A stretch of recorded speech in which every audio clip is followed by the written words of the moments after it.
ਜਸਵਿੰਦਰ ਸਿੰਘ ਜੀ ਚੁੱਪਚਾਪ ਬੈਠੇ ਹੋਏ ਵੱਡੀ ਨੂੰ ਸੰਗੀਤਾ ਦੀ ਗੱਲਾਂ ਨੂੰ ਸੁਣਦੇ ਜਾ ਰਹੇ ਸੀ। ਲੱਗ ਰਿਹਾ ਸੀ ਕਿ ਕਿਸੇ ਵੀ ਸਮੇਂ ਉਹ ਆਪਣਾ ਧੀਰਜ ਖੋ ਬੈਠਣਗੇ, ਪਰ ਕਿਸੇ ਤਰ੍ਹਾਂ ਉਹਨਾਂ ਨੇ ਆਪਣੇ ਆਪ ਨੂੰ ਕਾਬੂ ਵਿੱਚ ਰੱਖਿਆ ਹੋਇਆ ਸੀ। ਸੰਗੀਤਾ ਅਣਵਰਤ ਬੋਲਦੀ ਜਾ ਰਹੀ ਸੀ। ਗੱਲ ਬਸ ਇੰਨੀ ਜਿਹੀ ਸੀ ਕਿ ਪਿਛਲੇ 3-4 ਦਿਨ ਤੋਂ ਜਸਵਿੰਦਰ ਸਿੰਘ ਜੀ ਦੇ ਦੰਦਾਂ ਵਿੱਚ ਕਸ਼ਟ ਹੋ ਰਿਹਾ ਸੀ। ਦਰਦ ਨਾਲ ਬੇਹਾਲ ਸੀ। ਡਾਕਟਰ ਨੂੰ ਦਿਖਾਇਆ ਤਾਂ ਉਸਨੇ ਦੰਦ ਨੂੰ ਕਢਵਾਉਣ ਦੀ ਸਲਾਹ ਦਿੱਤੀ ਸੀ, ਪਰ ਦਰਦ ਦੇ ਕਾਰਨ ਇਹ ਸੰਭਵ ਨਹੀਂ ਸੀ। ਅੰਤ ਡਾਕਟਰ ਨੇ ਦਰਦ ਘੱਟ ਕਰਨੇ ਦੀ ਦਵਾਈ ਦਿੱਤੀ ਸੀ ਅਤੇ ਕਿਹਾ ਸੀ ਕਿ ਦਰਦ ਖਤਮ ਹੋ ਜਾਵੇ ਜਦੀ ਦੰਦ ਕੱਢਿਆ ਜਾਵੇਗਾ। ਦੰਦ ਦੇ ਦਰਦ ਦੀ ਵਜ੍ਹਾ ਨਾਲ ਉਹ ਕੁਝ ਖਾ ਪੀ ਨਹੀਂ ਪਾ ਰਹੇ ਸੀ, ਇਸ ਲਈ ਨੂੰਹ ਨੂੰ ਖਿਚੜੀ ਬਣਾਉਣੇ ਦੇ ਲਈ ਕਿਹਾ ਸੀ, ਪਰ ਉਸਨੇ 2 ਸੁੱਕੀ ਰੋਟੀ ਅਤੇ ਸੁੱਕੀ ਸਬਜ਼ੀ ਪੁੱਤ ਦੇ ਹੱਥ ਭਿਜਵਾ ਦਿੱਤੀ ਸੀ। ਜਸਵਿੰਦਰ ਸਿੰਘ ਜੀ ਨੇ ਥਾਲੀ ਨੂੰ ਹੱਥ ਵੀ ਨਹੀਂ ਲਗਾਇਆ ਅਤੇ ਹੁਣ ਨੂੰਹ ਸੰਗੀਤਾ ਜ਼ੋਰ-ਜ਼ੋਰ ਨਾਲ ਚੀਕ-ਚੀਕ ਕੇ ਬੋਲ ਰਹੀ ਸੀ ਕਿ ਜਦ ਖਾਣਾ ਨਹੀਂ ਹੁੰਦਾ ਤਾਂ ਪਹਿਲਾਂ ਤੋਂ ਹੀ ਦੱਸ ਦਿਆ ਕਰੋ। ਕਿੰਨਾ ਵੀ ਕਰੋ, ਇਹਨਾਂ ਦੇ ਨਖਰੇ ਨਹੀਂ ਖਤਮ ਹੁੰਦੇ। ਉਹ ਇਹ ਗੱਲ ਸਮਝਣੇ ਦੇ ਲਈ ਤਿਆਰ ਹੀ ਨਹੀਂ ਸੀ ਕਿ ਦੰਦ ਦੇ ਦਰਦ ਦੀ ਵਜ੍ਹਾ ਨਾਲ ਸਹੁਰਾ ਜੀ ਚਪਾਤੀ ਚਬਾਣੇ ਵਿੱਚ ਅਸਮਰਥ ਹਨ ਅਤੇ ਗੁੱਸੇ ਵਿੱਚ ਥਾਲੀ ਚੁੱਕ ਕੇ ਬਾਹਰ ਚਲੀ ਗਈ। ਜਸਵਿੰਦਰ ਸਿੰਘ ਜੀ ਨੇ ਇੱਕ ਡੂੰਘਾ ਸਾਹ ਲਿਆ ਅਤੇ ਆਪਣੀ ਛੜੀ ਚੁੱਕ ਕੇ ਆਪਣੇ ਲੰਗੋਟੀਆ ਦੋਸਤ ਕੈਲਾਸ਼ਨਾਥ ਦੇ ਘਰ ਦੀ ਤਰਫ ਚੱਲ ਪਏ। ਅੱਜ ਉਹਨਾਂ ਦਾ ਦਿਲ ਬਹੁਤ ਉਦਾਸ ਸੀ। ਆਪਣੀ ਮਰਹੂਮ ਪਤਨੀ ਦੀ ਯਾਦ ਉਹਨਾਂ ਨੂੰ ਆਉਣ ਲੱਗੀ ਅਤੇ ਸੜਕ ਦੇ ਕਿਨਾਰੇ ਬਣੇ ਇੱਕ ਬੈਂਚ ਪਰ ਉਹ ਬੈਠ ਗਏ। ਅਤੀਤ ਨੇ ਤੀਰਵਤਾ ਦੇ ਨਾਲ ਉਹਨਾਂ ਦੀ ਯਾਦਾਂ ਵਿੱਚ ਪ੍ਰਵੇਸ਼ ਕੀਤਾ। ਜਸਵਿੰਦਰ ਸਿੰਘ ਜੀ ਸਰਕਾਰੀ ਦਫ਼ਤਰ ਵਿੱਚ ਸੇਵਾਰਤ ਸੀ। ਉਹਨਾਂ ਦੇ 3 ਪੁੱਤਰ ਸੀ, ਅਨਿਲ, ਸੁਨੀਲ ਅਤੇ ਰਾਜੇਸ਼। ਤਿੰਨੋਂ ਹੀ ਪੜ੍ਹਨੇ ਵਿੱਚ ਚੰਗੇ ਸੀ। ਉਹਨਾਂ ਦੀ ਪਤਨੀ ਸ਼ਾਰਦਾ ਇੱਕ ਘੱਟ ਪੜ੍ਹੀ ਲਿਖੀ ਪਰ ਮਿਹਨਤੀ ਅਤੇ ਸਵੈ-ਮਾਣ ਵਾਲੀ ਔਰਤ ਸੀ, ਜੋ ਕੁਸ਼ਲਤਾ ਦੇ ਨਾਲ ਉਹਨਾਂ ਦੇ ਘਰ ਦਾ ਸੰਚਾਲਨ ਕਰਦੀ ਸੀ। ਘੱਟ ਖਰਚਾ ਕਿਆ ਹੁੰਦਾ ਹੈ, ਇਹ ਜਸਵਿੰਦਰ ਸਿੰਘ ਜੀ ਨੇ ਪਤਨੀ ਤੋਂ ਹੀ ਸਿੱਖਿਆ ਸੀ। ਇਸ ਲਈ ਮਹੀਨੇ ਦੇ ਅਖੀਰ ਵਿੱਚ ਆਪਣੀ ਪੂਰੀ ਤਨਖਾਹ ਉਹ ਆਪਣੀ ਪਤਨੀ ਦੇ ਹੱਥ ਵਿੱਚ ਸੌਂਪ ਦਿੰਦੇ ਸੀ ਅਤੇ ਖੁਦ ਬੇਫਿਕਰ ਹੋ ਜਾਂਦੇ ਸੀ। ਘਰ ਦੇ ਮਾਮਲੇ ਵਿੱਚ ਉਹ ਕਦੀ ਵੀ ਨਹੀਂ ਬੋਲਦੇ ਸੀ, ਪਰ ਪਤਨੀ ਨੂੰ ਜਦ ਵੀ ਉਹਨਾਂ ਦੀ ਸਲਾਹ ਦੀ ਜ਼ਰੂਰਤ ਹੁੰਦੀ ਤਾਂ ਉਹ ਹਰਦਮ ਉਸਦੇ ਨਾਲ ਹੁੰਦੇ ਸੀ। ਸਮੇਂ ਦੇ ਨਾਲ ਉਹਨਾਂ ਦੀ ਤਰੱਕੀ ਹੁੰਦੀ ਗਈ ਅਤੇ ਬੱਚੇ ਵੀ ਚੰਗੀ ਸਿੱਖਿਆ ਪ੍ਰਾਪਤ ਕਰ ਚੁੱਕੇ ਸੀ। ਆਪਣੇ ਜੀਵਨ ਕਾਲ ਵਿੱਚ ਉਹਨਾਂ ਦੀ ਪਤਨੀ ਨੇ ਇੱਕ ਜੋ ਸਭ ਤੋਂ ਚੰਗਾ ਕੰਮ ਕੀਤਾ ਸੀ, ਉਹ ਸੀ ਮਕਾਨ ਬਣਵਾਉਣਾ। ਸ਼ਹਿਰ ਦੀ ਇੱਕ ਚੰਗੀ ਜਿਹੀ ਕਲੋਨੀ ਵਿੱਚ ਉਸਨੇ ਆਪਣੇ ਸੁਪਨਿਆਂ ਦਾ ਸੰਸਾਰ ਵਸਾਇਆ ਸੀ। ਜਸਵਿੰਦਰ ਸਿੰਘ ਜੀ ਨੇ ਦਫ਼ਤਰ ਤੋਂ ਲੋਨ ਲੈ ਕੇ, ਕੁਝ ਦੋਸਤਾਂ ਤੋਂ ਮਦਦ ਲੈ ਕੇ ਪਤਨੀ ਦੇ ਇਸ ਸੁਪਨੇ ਨੂੰ ਪੂਰਾ ਕੀਤਾ। ਪਹਿਲਾ ਮਕਾਨ 1 ਮੰਜ਼ਿਲਾ ਸੀ, ਪਰ ਜਦ ਬੱਚੇ ਵੱਡੇ ਹੋ ਗਏ ਤਾਂ ਜਸਵਿੰਦਰ ਸਿੰਘ ਜੀ ਨੇ ਹਿੰਮਤ ਕਰਕੇ ਮਕਾਨ ਦੀ 2 ਮੰਜ਼ਿਲਾਂ ਹੋਰ ਵੀ ਬਣਵਾ ਦਿੱਤੀ। ਉਹਨਾਂ ਦੇ 3 ਪੁੱਤਾਂ ਦਾ ਵਿਆਹ ਹੋ ਗਿਆ ਸੀ ਅਤੇ 3 ਪੁੱਤਾਂ ਦੇ 2-2 ਬੱਚੇ ਵੀ ਹੋ ਗਏ ਸੀ ਅਤੇ ਹੁਣ ਜਸਵਿੰਦਰ ਸਿੰਘ ਜੀ ਆਪਣੇ ਛੋਟੇ ਪੁੱਤ ਦੇ ਨਾਲ ਹੇਠਲੀ ਮੰਜ਼ਿਲ ਪਰ ਰਹਿੰਦੇ ਸੀ। ਅਨਿਲ ਅਤੇ ਸੁਨੀਲ ਦੂਸਰੀ ਅਤੇ ਤੀਸਰੀ ਮੰਜ਼ਿਲ ਪਰ ਰਹਿੰਦੇ ਸੀ। ਰਸੋਈਆਂ ਸਭ ਦੀ ਅਲੱਗ-ਅਲੱਗ ਸੀ।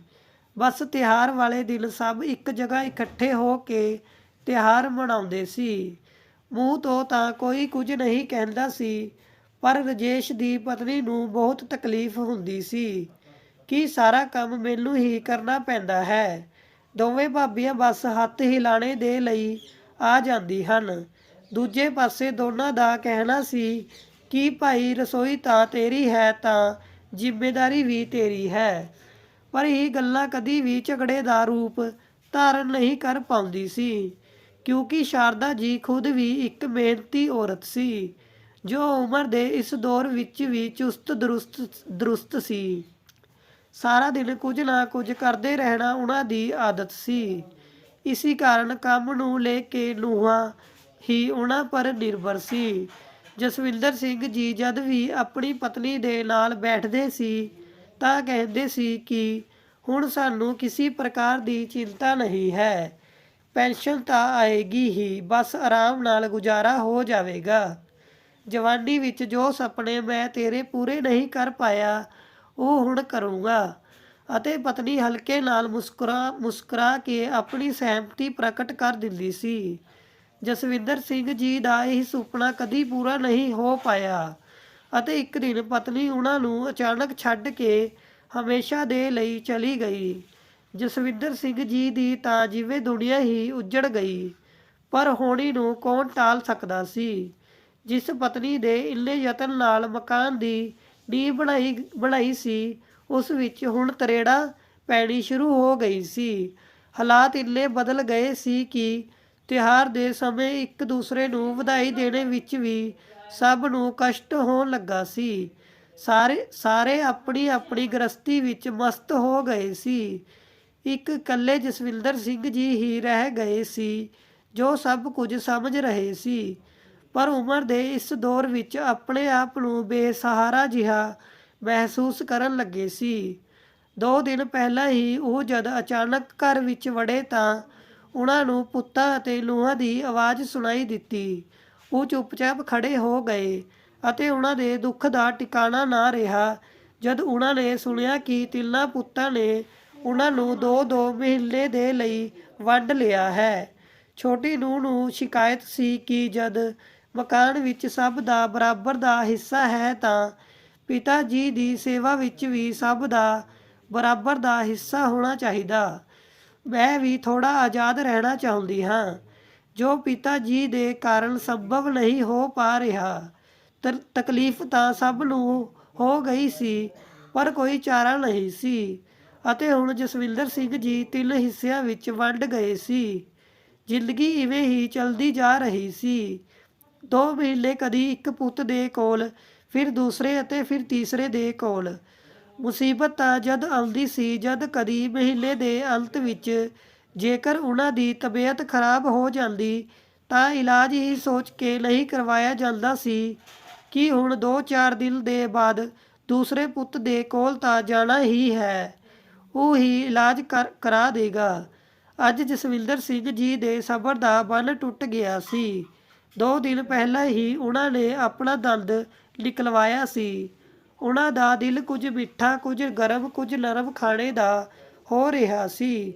ਉਹਨਾਂ ਨੇ ਆਪਣੀ ਵਿਚਕਾਰਲੀ ਨੂੰਹ ਨੂੰ ਹਲਵਾ ਬਣਾਉਣ ਲਈ ਕਿਹਾ ਅਤੇ ਅਲਕਾ ਦਾ ਜਵਾਬ ਸੀ ਕਿ ਮੈਂ ਹੁਣੇ ਖਾਲੀ ਨਹੀਂ ਹਾਂ, ਤੁਹਾਨੂੰ ਹੋਰ ਕੁਝ ਤਾਂ ਸੁੱਝਦਾ ਨਹੀਂ ਹੈ, ਇਸ ਉਮਰ ਵਿੱਚ ਖਾਣੇ ਦੀ ਪਈ ਹੈ।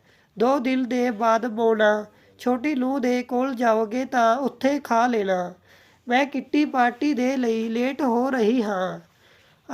ਅਤੇ ਜਸਵਿੰਦਰ ਸਿੰਘ ਜੀ ਦੇ ਸਬਰ ਦਾ ਪੈਮਾਨਾ ਛਲਕ ਗਿਆ।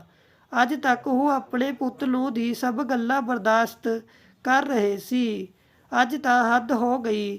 ਅੱਖਾਂ ਹੰਝੂਆਂ ਨਾਲ ਭਰ ਗਈ ਅਤੇ ਉਹ ਕੈਲਾਸ਼ਨਾਥ ਜੀ ਦੇ ਘਰ ਚੱਲ ਦਿੱਤੇ। ਕੈਲਾਸ਼ਨਾਥ ਜੀ ਉਹਨਾਂ ਦੇ ਬਚਪਨ ਦੇ ਦੋਸਤ ਸੀ। ਦੋਵੇਂ ਪੜ੍ਹਾਈ ਤੋਂ ਲੈ ਕੇ ਸੇਵਾ ਮੁਕਤੀ ਤੱਕ ਇਕੱਠੇ ਰਹੇ। ਕੈਲਾਸ਼ਨਾਥ ਜੀ ਥੋੜ੍ਹੇ ਜਿਹੇ ਵਿਵਹਾਰਿਕ ਬੁੱਧੀ ਵਾਲੇ ਵਿਅਕਤੀ ਸੀ। ਉਹ ਦਿਲ ਤੋਂ ਨਹੀਂ ਦਿਮਾਗ ਤੋਂ ਸੋਚਦੇ ਸੀ। ਉਹਨਾਂ ਨੇ ਆਪਣੇ ਦੋਸਤ ਨੂੰ ਕਈ ਵਾਰ ਸਮਝਾਇਆ ਸੀ ਕਿ ਥੋੜ੍ਹਾ ਰੋਹਬ ਰੱਖਿਆ ਕਰੋ, ਕਿਸ ਗੱਲ ਦੀ ਤੈਨੂੰ ਕਮੀ ਹੈ, ਮਕਾਨ ਹੁਣੇ ਤੇਰੇ ਨਾਮ ਪਰ ਹੈ। ਪੁੱਤ ਨੂੰ ਜਦ ਵੀ ਸਿਰ ਪਰ ਬੈਠਣੇ ਦੀ ਕੋਸ਼ਿਸ਼ ਕਰਨ ਤਾਂ ਧਮਕੀ ਦੇ ਦਿਆ ਕਰੋ ਕਿ ਕਿਸੇ ਨੂੰ ਵੀ ਹਿੱਸਾ ਨਹੀਂ ਦੇਵਾਂਗਾ। ਪਰ ਜਸਵਿੰਦਰ ਸਿੰਘ ਜੀ ਨੂੰ ਇਹ ਗੱਲ ਨਾਮਨਜ਼ੂਰ ਸੀ। ਉਹਨਾਂ ਦਾ ਕਹਿਣਾ ਸੀ ਕਿ ਜਦ ਮਕਾਨ ਬਣਵਾਇਆ ਹੀ ਬੱਚਿਆਂ ਦੇ ਲਈ ਹੈ ਤਾਂ ਇਹੋ ਜਿਹਾ ਸੋਚਣਾ ਕਿਸ ਲਈ। ਪਰ ਅੱਜ ਉਹਨਾਂ ਨੂੰ ਲੱਗ ਰਿਹਾ ਸੀ ਕਿ ਹੁਣ ਕੁਝ ਕਰਨੇ ਦਾ ਸਮੇਂ ਆ ਹੀ ਗਿਆ ਹੈ। ਕੈਲਾਸ਼ਨਾਥ ਜੀ ਨਾਲ ਸਲਾਹ ਮਸ਼ਵਰਾ ਕਰਕੇ ਜਸਵਿੰਦਰ ਸਿੰਘ ਜੀ ਘਰ ਆ ਕੇ ਪਤਨੀ ਦੀ ਤਸਵੀਰ ਦੇ ਸਾਹਮਣੇ ਆ ਕੇ ਖੜੇ ਹੋ ਗਏ, ਜਿਵੇਂ ਮਨ ਹੀ ਮਨ ਉਹਨਾਂ ਨਾਲ ਵਿਚਾਰ ਵਿਮਰਸ਼ ਕਰ ਰਹੇ ਹੋਣ। ਇੱਕ ਦ੍ਰਿੜ ਨਿਸ਼ਚੈ ਉਹਨਾਂ ਦੇ ਚਿਹਰੇ ਪਰ ਆਇਆ ਅਤੇ ਉਹ ਭੁੱਖੇ ਪੇਟ ਹੀ ਸੋ ਗਏ। ਕਿਸੇ ਨੇ ਵੀ ਖਾਣੇ ਦੇ ਲਈ ਨਹੀਂ ਪੁੱਛਿਆ। ਉਹਨਾਂ ਨੂੰ ਪਤਾ ਸੀ ਉਹਨਾਂ ਦੇ ਤਿੰਨੋਂ ਪੁੱਤ ਪਤਨੀਆਂ ਦੇ ਨਾਲ ਗਰਮੀ ਦੀ ਛੁੱਟੀਆਂ ਵਿੱਚ ਬਾਹਰ ਜਾ ਰਹੇ ਹਨ। ਕਿਸੇ ਨੂੰ ਵੀ ਇਹ ਖਿਆਲ ਨਹੀਂ ਸੀ ਕਿ ਪਿਤਾ ਜੀ ਕਿਆ ਖਾਣਗੇ, ਕਿਵੇਂ ਰਹਿਣਗੇ। ਜਸਵਿੰਦਰ ਸਿੰਘ ਜੀ ਨੇ ਵੀ ਕੁਝ ਨਹੀਂ ਕਿਹਾ। ਉਹਨਾਂ ਨੂੰ ਆਪਣੀ ਯੋਜਨਾ ਨੂੰ ਅੰਤਿਮ ਰੂਪ ਦੇਣੇ ਦਾ ਅਵਸਰ ਮਿਲ ਰਿਹਾ ਸੀ। ਵੈਸੇ ਵੀ ਉਹਨਾਂ ਦਾ ਮੰਨਣਾ ਸੀ ਕਿ ਜਦ ਪੁੱਤ ਹੀ ਮਾਂ-ਬਾਪ ਨੂੰ ਨਹੀਂ ਪੁੱਛਦੇ ਤਾਂ ਨੂੰਹਾਂ ਤੋਂ ਕਿਆ ਉਮੀਦ ਰੱਖਣਾ। ਨੂੰਹਾਂ ਤਾਂ ਚਾਹੁੰਦੀ ਹੀ ਹਨ ਕਿ ਕਿਸੇ ਦੀ ਸੇਵਾ ਨਾ ਕਰਨੀ ਪਵੇ। ਉਹ ਤਾਂ ਪਤੀ ਅਤੇ ਬੱਚਿਆਂ ਵਿੱਚ ਹੀ ਆਪਣਾ ਪਰਿਵਾਰ ਦੇਖਦੀ ਹਨ। ਸੱਸ ਸਹੁਰਾ ਉਹਨਾਂ ਨੂੰ ਬੋਝ ਲੱਗਣ ਲੱਗਦੇ ਹਨ। ਉਹ ਆਪਣੇ ਅਧਿਕਾਰਾਂ ਦੇ ਪ੍ਰਤੀ ਤਾਂ ਸੰਚੇਤ ਰਹਿੰਦੀ ਹਨ, ਪਰ ਆਪਣੇ ਫਰਜ਼ਾਂ ਦੀ ਤਰਫ ਤੋਂ ਅੱਖ ਮੂੰਦ ਲੈਂਦੀ ਹਨ। ਜਸਵਿੰਦਰ ਸਿੰਘ ਜੀ ਆਪਣੇ ਦੋਸਤ ਦੇ ਨਾਲ ਪ੍ਰੋਪਰਟੀ ਡੀਲਰ ਦੇ ਕੋਲ ਗਏ। ਪ੍ਰੋਪਰਟੀ ਡੀਲਰ ਕੈਲਾਸ਼ ਨਾਥ ਜੀ ਦੇ ਪੁੱਤ ਦਾ ਖਾਸ ਦੋਸਤ ਸੀ। ਉਹਨਾਂ ਨਾਲ ਮਿਲ ਕੇ ਆਪਣੀ ਦੁਰਦਸ਼ਾ ਦੱਸੀ, ਕੁਝ ਸਲਾਹ ਮਸ਼ਵਰਾ ਕੀਤਾ ਅਤੇ ਵਾਪਿਸ ਆ ਗਏ। 20 ਦਿਨ ਦੇ ਬਾਅਦ ਜਦ ਪੁੱਤ ਨੂੰ ਖੁਸ਼ ਹੋ ਕੇ ਘਰ ਪਰਤੇ ਤਾਂ ਮਕਾਨ ਪਰ ਤਾਲਾ ਦੇਖ ਕੇ ਸਭ ਦੀ ਤਿਉਰੀਆਂ ਚੜ੍ਹ ਗਈ।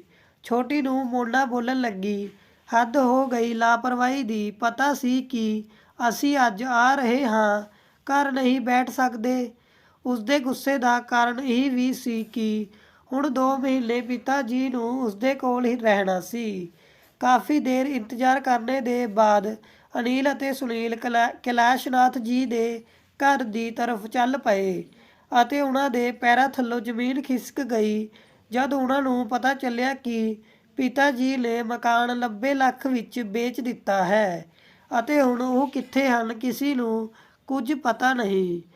ਤਿੰਨਾਂ ਪਰਿਵਾਰਾਂ ਨੂੰ ਸਮਝ ਨਹੀਂ ਆ ਰਿਹਾ ਸੀ ਕਿ ਇਹ ਸਭ ਕਿਉਂ ਹੋ ਗਿਆ ਹੈ। ਉਹਨਾਂ ਨੂੰ ਲੱਗ ਰਿਹਾ ਸੀ ਕਿ ਇਹ ਮਜ਼ਾਕ ਹੈ ਤਾਂ ਪਿਤਾ ਜੀ ਨੇ ਉਹਨਾਂ ਦੇ ਨਾਲ ਕੀਤਾ ਹੈ।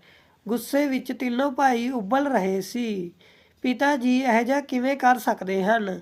ਮਕਾਨ ਦੀ ਕੀਮਤ ਲਗਭਗ 1 ਕਰੋੜ ਦੀ ਸੀ ਤਾਂ ਪਿਤਾ ਜੀ ਨੇ 10 ਲੱਖ ਦਾ ਘਾਟਾ ਕਿਉਂ ਚੁੱਕਿਆ? ਇਹ ਉਹਨਾਂ ਸਭ ਦੀ ਸਮਝ ਤੋਂ ਬਾਹਰ ਸੀ। ਕੋਈ ਚਾਰਾ ਨਾ ਦੇਖ ਕੇ ਸਭ ਆਪਣੇ ਆਪਣੇ ਸਸੁਰਾਲ ਚਲੇ ਗਏ। ਅਗਲੇ ਦਿਨ ਵੱਡੇ ਪੁੱਤ ਦੇ ਕੋਲ ਕੈਲਾਸ਼ ਨਾਥ ਜੀ ਦਾ ਫੋਨ ਆਇਆ ਅਤੇ ਉਹਨਾਂ ਨੇ ਤਿੰਨਾਂ ਪੁੱਤਾਂ ਨੂੰ ਆਪਣੇ ਕੋਲ ਆਉਣੇ ਦੇ ਲਈ ਕਿਹਾ ਕਿ ਕੁਝ ਜ਼ਰੂਰੀ ਸੂਚਨਾ ਦੇਣੀ ਹੈ। ਸ਼ਾਮ ਤੱਕ ਦਾ ਵੀ ਇੰਤਜ਼ਾਰ ਸਭ ਨੂੰ ਭਾਰੀ ਪੈ ਰਿਹਾ ਸੀ। ਕੈਲਾਸ਼ ਨਾਥ ਜੀ ਦੇ ਕੋਲ ਤੋਂ ਜੋ ਸੂਚਨਾ ਉਹਨਾਂ ਨੂੰ ਮਿਲੀ ਉਸ ਨਾਲ ਤਿੰਨਾਂ ਦੀ ਜ਼ੁਬਾਨ ਪਰ ਤਾਲਾ ਲੱਗ ਗਿਆ ਸੀ। ਦਿਮਾਗ ਜਿਵੇਂ ਹਿੱਲ ਗਿਆ। ਸੋਚਣੇ ਸਮਝਣੇ ਦੀ ਸ਼ਕਤੀ ਨੇ ਜਿਵੇਂ ਸਾਥ ਹੀ ਛੱਡ ਦਿੱਤਾ। ਕੈਲਾਸ਼ ਨਾਥ ਜੀ ਦੇ ਅਨੁਸਾਰ ਜਸਵਿੰਦਰ ਸਿੰਘ ਜੀ ਹਰਿਦੁਆਰ ਚਲੇ ਗਏ ਹਨ ਅਤੇ ਉਹਨਾਂ ਨੇ ਉੱਥੇ ਇੱਕ ਘਰ ਲੈ ਲਿਆ ਹੈ ਅਤੇ ਹੁਣ ਉੱਥੇ ਹੀ ਰਹਿਣਗੇ। ਇਹ ਸਮਾਚਾਰ ਪੂਰੇ ਪਰਿਵਾਰ ਪਰ ਇੱਕ ਭਾਰੀ ਪਹਾੜ ਸੀ। ਬਹੁਤ ਬੇਨਤੀ ਕਰਨ ਪਰ ਕੈਲਾਸ਼ ਨਾਥ ਜੀ ਤੋਂ ਉਹ ਪਿਤਾ ਜੀ ਦਾ ਪਤਾ ਪ੍ਰਾਪਤ ਕਰ ਸਕੇ ਅਤੇ ਹਰਿਦੁਆਰ ਦੀ ਤਰਫ ਚੱਲ ਪਏ। ਪਿਤਾ ਜੀ ਦਾ ਇਹ ਕਦਮ ਉਹਨਾਂ ਦੀ ਸਮਝ ਤੋਂ ਬਾਹਰ ਸੀ। ਹਰਿਦੁਆਰ ਪਹੁੰਚ ਕੇ ਪਿਤਾ ਜੀ ਨੂੰ ਦੇਖ ਕੇ ਇੱਕ ਹੋਰ ਝਟਕਾ ਲੱਗਿਆ। ਪਿਤਾ ਜੀ ਤਾਂ ਖੁਸ਼ ਅਤੇ ਸਿਹਤਮੰਦ ਲੱਗ ਰਹੇ ਸੀ। ਪੁੱਤ ਨੂੰਹਾਂ ਨੂੰ ਦੇਖ ਕੇ ਉਹਨਾਂ ਦੇ ਬੁੱਲ੍ਹਾਂ ਪਰ ਮੁਸਕਾਨ ਆ ਗਈ। ਖੁਸ਼ ਦਿਲ ਨਾਲ ਉਹਨਾਂ ਦਾ ਸਵਾਗਤ ਕੀਤਾ ਅਤੇ ਦੀਪਕ ਕਹਿ ਕੇ ਕਿਸੇ ਨੂੰ ਆਵਾਜ਼ ਦਿੱਤੀ। ਆਵਾਜ਼ ਸੁਣਦੇ ਹੀ 20-22 ਸਾਲ ਦਾ ਇੱਕ ਲੜਕਾ ਸਾਹਮਣੇ ਖੜਾ ਹੋ ਗਿਆ। ਸਾਰਿਆਂ ਨੇ ਉਤਸੁਕਤਾ ਨਾਲ ਉਸ ਵੱਲ ਦੇਖਿਆ। ਜਸਵਿੰਦਰ ਸਿੰਘ ਜੀ ਨੇ ਸਾਰਿਆਂ ਦੀ ਨਜ਼ਰਾਂ ਨੂੰ ਨਜ਼ਰਅੰਦਾਜ਼ ਕੀਤਾ ਅਤੇ ਦੀਪਕ ਨੂੰ 6 ਪਲੇਟ ਗਰਮ-ਗਰਮ ਹਲਵਾ ਲਿਆਉਣੇ ਦੇ ਲਈ ਕਿਹਾ। ਇਸ ਵਿੱਚ ਜਸਵਿੰਦਰ ਸਿੰਘ ਜੀ ਸਭ ਤੋਂ ਬੱਚਿਆਂ ਦੀ ਕੁਸ਼ਲਤਾ ਦੇ ਬਾਰੇ ਵਿੱਚ ਜਾਣਦੇ ਰਹੇ। ਪੁੱਤ ਇੱਕ ਦੂਸਰੇ ਦੀ ਤਰਫ ਦੇਖ ਰਹੇ ਸੀ ਕਿ ਕੌਣ ਪਹਿਲ ਕਰੇ, ਪਰ ਕਿਸੇ ਦੀ ਹਿੰਮਤ ਨਹੀਂ ਹੋ ਪਾ ਰਹੀ ਸੀ ਕੁਝ ਪੁੱਛਣੇ ਦੀ। ਇੰਨੇ ਵਿੱਚ ਦੀਪਕ ਇੱਕ ਟਰੇ ਵਿੱਚ 6 ਪਲੇਟ ਲੈ ਕੇ ਆ ਗਿਆ ਅਤੇ ਸਭ ਨੂੰ ਇੱਕ ਇੱਕ ਪਲੇਟ ਫੜਾ ਦਿੱਤੀ। ਕਿਸੇ ਨੇ ਵੀ ਪਲੇਟ ਨੂੰ ਹੱਥ ਨਹੀਂ ਲਗਾਇਆ। ਕਿਸੇ ਨੂੰ ਬੋਲਦੇ ਨਾ ਦੇਖ ਕੇ ਜਸਵਿੰਦਰ ਸਿੰਘ ਜੀ ਨੇ ਕਮਾਨ ਆਪਣੇ ਹੱਥ ਵਿੱਚ ਲਈ ਅਤੇ ਬੋਲਣ ਲੱਗੇ, ਤੁਸੀਂ ਸਭ ਨੂੰ ਹੈਰਾਨੀ ਹੋ ਰਹੀ ਹੋਗੀ ਅਤੇ ਗੁੱਸਾ ਵੀ ਆ ਰਿਹਾ ਹੋਗਾ ਕਿ ਪਿਤਾ ਜੀ ਨੂੰ ਇਹ ਕਿਆ ਸਨਕ ਸਵਾਰ ਹੋ ਗਈ ਹੈ, ਪਰ ਕਾਰਨ ਵੀ ਤੁਸੀਂ ਲੋਕ ਹੀ ਹੋ। ਮੈਂ ਅਤੇ ਤੇਰੀ ਮਾਂ ਨੇ ਤੁਸੀਂ ਲੋਕਾਂ ਨੂੰ ਕਦੀ ਵੀ ਕਿਸੇ ਪ੍ਰਕਾਰ ਦੀ ਕਮੀ ਨਹੀਂ ਆਉਣ ਦਿੱਤੀ।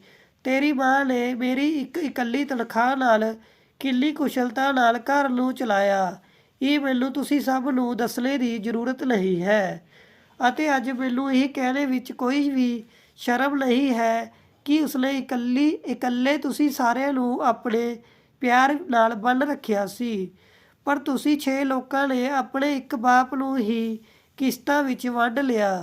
ਪਰ ਚਲੋ ਕੋਈ ਗੱਲ ਨਹੀਂ, ਘੱਟ ਤੋਂ ਘੱਟ 2 ਵਕਤ ਦੀ ਰੋਟੀ ਤਾਂ ਸ਼ਾਂਤੀ ਨਾਲ ਦੇ ਸਕਦੇ ਸੀ, ਪਰ ਉਹ ਵੀ ਨਹੀਂ ਹੋ ਪਾਇਆ। ਪਾਰਲਰ ਅਤੇ ਕਿੱਟੀ ਪਾਰਟੀ ਵਿੱਚ ਜਾਣੇ ਦੇ ਲਈ ਸਾਰਿਆਂ ਦੇ ਕੋਲ ਵਕਤ ਸੀ, ਪਰ ਮੇਰੀ 2 ਰੋਟੀਆਂ ਸਾਰਿਆਂ ਨੂੰ ਭਾਰੀ ਪੈ ਰਹੀ ਸੀ। ਤੁਸੀਂ ਸਾਰਿਆਂ ਨੂੰ ਚੰਗੀ ਤਰ੍ਹਾਂ ਨਾਲ ਪਤਾ ਸੀ ਕਿ ਜਿਸ ਦੇ ਕੋਲ ਵੀ ਮੈਂ ਰਹਿੰਦਾ ਸੀ, ਆਪਣੀ ਪੈਨਸ਼ਨ ਉੱਥੇ ਹੀ ਖਰਚ ਕਰਦਾ ਸੀ, ਪਰ ਮੇਰੀ ਦਵਾਈ ਦੇ ਲਈ ਕਿਸੇ ਦੇ ਕੋਲ ਪੈਸੇ ਨਹੀਂ ਹੁੰਦੇ ਸੀ। ਤੁਸੀਂ ਸਭ ਨੂੰ ਆਪਣੇ ਅਧਿਕਾਰ ਪਤਾ ਸੀ, ਪਰ ਇਸ ਬੁੱਢੇ ਦੇ ਪ੍ਰਤੀ ਤੁਹਾਡੇ ਕੁਝ ਫਰਜ਼ ਵੀ ਹਨ, ਇਹ ਤੁਸੀਂ ਵਿੱਚ ਤੋਂ ਕਿਸੇ ਨੂੰ ਵੀ ਯਾਦ ਨਹੀਂ ਰਿਹਾ। ਅਤੇ ਫਿਰ ਜਦ ਮੇਰੇ ਪੁੱਤ ਹੀ ਇਹੋ ਜਿਹੇ ਹਨ ਤਾਂ ਨੂੰਹਾਂ ਤੋਂ ਮੈਂ ਕਿਆ ਉਮੀਦ ਰੱਖਾਂ। ਕਹਿੰਦੇ ਕਹਿੰਦੇ ਜਸਵਿੰਦਰ ਸਿੰਘ ਜੀ ਦਾ ਗਲਾ ਰੁੱਧ ਗਿਆ। ਤਿੰਨੋਂ ਪੁੱਤ ਨੂੰ ਨਜ਼ਰਾਂ ਝੁਕਾ ਕੇ ਬੈਠੇ ਰਹੇ। ਜਸਵਿੰਦਰ ਸਿੰਘ ਜੀ ਨੇ ਦੁਬਾਰਾ ਬੋਲਣਾ ਸ਼ੁਰੂ ਕੀਤਾ, ਮੇਰਾ ਇਹ ਫੈਸਲਾ ਤੁਹਾਨੂੰ ਪਸੰਦ ਨਹੀਂ ਆਏਗਾ, ਇਹ ਮੈਂ ਜਾਣਦਾ ਹਾਂ, ਪਰ ਇਸ ਦੇ ਜ਼ਿੰਮੇਦਾਰ ਵੀ ਤੁਸੀਂ ਲੋਕ ਹੋ। ਤੁਹਾਨੂੰ ਪਤਾ ਚੱਲ ਗਿਆ ਹੋਵੇਗਾ ਕਿ ਮੈਂ ਮਕਾਨ ਵੇਚ ਦਿੱਤਾ ਹੈ, 10 ਲੱਖ ਦੇ ਘਾਟੇ ਵਿੱਚ ਵੇਚਿਆ ਹੈ, ਪਰ ਮੈਨੂੰ ਇਸ ਦਾ ਕੋਈ ਅਫਸੋਸ ਨਹੀਂ ਹੈ। 5 ਲੱਖ ਮੈਂ ਆਪਣੇ ਪੋਤੇ ਪੋਤੀਆਂ ਦੇ ਨਾਮ ਪਰ ਫਿਕਸ ਡਿਪੋਜ਼ਿਟ ਕਰਾ ਦਿੱਤੇ ਹਨ, ਜੋ ਉਹਨਾਂ ਦੇ ਵੱਡੇ ਹੋਣੇ ਪਰ ਉਹਨਾਂ ਨੂੰ ਹੀ ਮਿਲਣਗੇ। ਮੈਂ ਇਹ ਘਰ ਖਰੀਦ ਲਿਆ ਹੈ, 2 ਕਮਰੇ, ਰਸੋਈ, ਬਾਥਰੂਮ, ਟਾਇਲਟ, ਸਾਰੀਆਂ ਸੁਵਿਧਾਵਾਂ ਹਨ। ਉਹਨਾਂ ਵਿੱਚ ਜੋ ਵੀ ਕਮੀ ਸੀ ਮੈਂ ਜੁਟਾ ਲਈ ਹੈ। ਮੈਂ ਇਸ ਦੇ ਲਈ ਆਸ਼ਰਮ ਨੂੰ 15 ਲੱਖ ਦਿੱਤੇ ਹਨ। ਮੇਰੇ ਮਰਨੇ ਦੇ ਬਾਅਦ ਇਹ ਘਰ ਆਸ਼ਰਮ ਦੀ ਜਾਇਦਾਦ ਬਣ ਜਾਵੇਗਾ। ਹੁਣੇ ਜਿਸ ਲੜਕੇ ਨੂੰ ਤੁਸੀਂ ਦੇਖਿਆ ਹੈ, ਉਹ ਇੱਕ ਅਨਾਥ ਲੜਕਾ ਹੈ ਜੋ ਹੁਣ ਮੇਰੇ ਨਾਲ ਰਹਿੰਦਾ ਹੈ। ਮੈਂ ਇੱਕ ਸਕੂਲ ਵਿੱਚ ਉਸਦਾ ਨਾਮ ਲਿਖਵਾ ਦਿੱਤਾ ਹੈ, ਪੜ੍ਹਦਾ ਵੀ ਹੈ ਅਤੇ ਮੇਰੀ ਸੇਵਾ ਵੀ ਕਰਦਾ ਹੈ। 2 ਲੱਖ ਰੁਪਏ ਮੈਂ ਇਸ ਦੇ ਨਾਮ ਪਰ ਵੀ ਜਮ੍ਹਾਂ ਕਰਾ ਦਿੱਤੇ ਹਨ। ਬਾਕੀ ਜੋ ਬਚਿਆ, ਕਿੰਨਾ ਬਚਿਆ, ਉਸਦਾ ਹਿਸਾਬ ਤੁਸੀਂ ਲਗਾ ਲਓ। ਮੈਂ ਬੈਂਕ ਵਿੱਚ ਜਮ੍ਹਾਂ ਕਰਾ ਦਿੱਤੇ ਹਨ। ਬੈਂਕ ਤੋਂ ਜੋ ਵਿਆਜ ਆਏਗਾ ਅਤੇ ਮੇਰੀ ਪੈਨਸ਼ਨ ਤੋਂ ਮੇਰਾ ਅਤੇ ਦੀਪਕ ਦਾ ਖਰਚਾ ਆਰਾਮ ਨਾਲ ਚੱਲ ਜਾਵੇਗਾ। ਹੁਣ ਤੁਸੀਂ ਲੋਕਾਂ ਨੂੰ ਮੇਰੀ ਤਰਫ ਤੋਂ ਪੂਰੀ ਆਜ਼ਾਦੀ ਹੈ, ਜਿਵੇਂ ਚਾਹੋ ਉਵੇਂ ਰਹੋ। ਇਹ ਸਭ ਕਹਿ ਕੇ ਜਸਵਿੰਦਰ ਸਿੰਘ ਜੀ ਚੁੱਪ ਹੋ ਗਏ ਅਤੇ ਆਰਾਮ ਕੁਰਸੀ ਪਰ ਬੈਠ ਕੇ ਆਪਣੀ ਅੱਖਾਂ ਬੰਦ ਕਰ ਲਈ। ਤਿੰਨਾਂ ਪੁੱਤਾਂ ਨੂੰਹਾਂ ਨੂੰ ਸਮਝ ਨਹੀਂ ਆ ਰਹੀ ਕਿ ਪਿਤਾ ਜੀ ਦੀ ਇਹਨਾਂ ਗੱਲਾਂ ਪਰ ਆਪਣੀ ਕਿਆ ਪ੍ਰਤੀਕਿਰਿਆ ਪ੍ਰਗਟ ਕਰਨ, ਅਤੇ ਸਾਹਮਣੇ ਪਈ ਹਲਵੇ ਦੀ ਪਲੇਟ ਨੂੰ ਦੇਖ ਕੇ ਅਲਕਾ ਸੋਚ ਰਹੀ ਸੀ ਕਿ ਇੱਕ ਪਲੇਟ ਹਲਵੇ ਦੀ ਕਿੰਨੀ ਬੜੀ ਕੀਮਤ ਸਭ ਨੂੰ ਚੁਕਾਉਣੀ ਪੈ ਗਈ ਹੈ। ਸਟੋਰੀ ਕਿਵੇਂ ਲੱਗੀ, ਲਾਈਕ ਕਮੈਂਟ ਕਰਕੇ ਜ਼ਰੂਰ ਦੱਸਿਓ ਜੀ। ਧੰਨਵਾਦ ਜੀ।